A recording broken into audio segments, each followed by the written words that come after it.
Hier soir, le présumé désormais recherché ou poursuivi par la haute cour militaire, Joseph Kabila, a parlé, non pas pour construire, non pas pour s'excuser, mais pour tenter une ultime manipulation. Comme on jette un filet dans un pays qu'on a longtemps capturé. Il est revenu le visage grave, la voix lente mais le cœur rempli de duplicité. Il nous a présenté ce qu'il appelle un pacte citoyen, en 12 points. Mais ne nous y trompons pas, ce n'est pas un pacte, c'est un piège.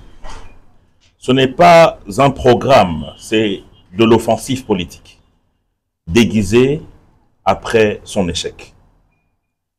Le plan principal, c'était la déstabilisation violente de notre pays par le M23 et l'Alliance Fleuve Congo. Et avec, en pont, le Rwanda et leur relais interne, avec Corneille Nangaa en tête de file. Je voulais vous parler un tout petit peu par rapport à cela de l'héritage dont a bénéficié le président de la République, Félix Tshisekedi. Car Joseph Kabila, dans son allocution, a voulu effacer l'histoire. Mais nous, peuple, on a la mémoire. Ce que l'ancien président n'a pas dit, c'est que les larmes de la partie est de notre pays ont coulé sous son règne. Non pas comme un accident, mais comme le fruit d'un calcul politique froid et cynique. Parce que nous nous posons des questions. Qui a intégré Bosco Ntaganda dans notre armée comme général, mais qui ensuite a revendiqué la nationalité rwandaise à la CPI? Qui a fait de Laurent Nkunda général de notre armée après qu'il ait participé à la guerre de 6 jours aux côtés des forces rwandaises, cette guerre qui a endeuillé nos compatriotes de Kisangani?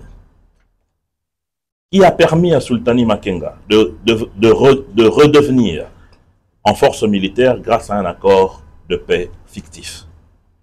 Qui a permis des atterrissages nocturnes à Rutshuru, Bunagana, pour ravitailler les terroristes en armes, munitions, hommes et en stratégie? On se souviendra très bien que sous la présidence de Joseph Kabila, le territoire congolais avait été fragmenté en zones d'influence mafieuse, dans l'Est surtout. Des officiers étrangers opéraient au cœur même de notre armée grâce à des mixages, brassages et mélanges alambiqués afin de placer le champ rançon dans le fruit.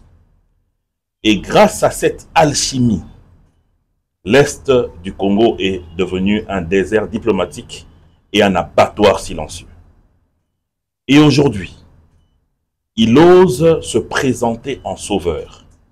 C'est de l'impudence absolue. Car la stratégie montée était en 3 phases. Première phase, déstabilisation de l'armée. Grâce à des mixages et à des brassages, notre armée a longtemps été affaiblie, avec des militaires à solde faible et aucune loi de programmation militaire. Et dans l'entretemps, le M23 a été renforcé en hommes, logistique et financement. Les relais, les anciens réseaux du pouvoir qui aujourd'hui veulent redevenir les sauveurs de la RDC.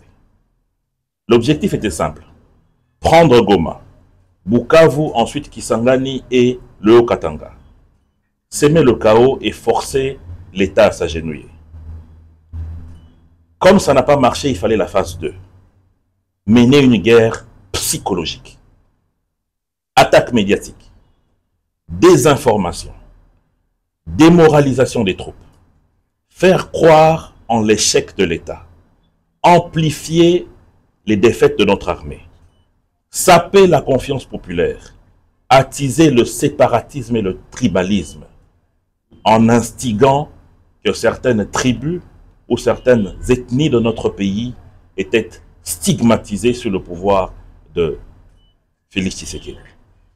Et enfin, comme tout cela n'a pas marché, la récupération politique. C'est ce qui s'est passé hier. Après l'échec militaire, bien sûr, grâce à la résilience des FARDC et à la diplomatie agissante de Félix Tshisekedi.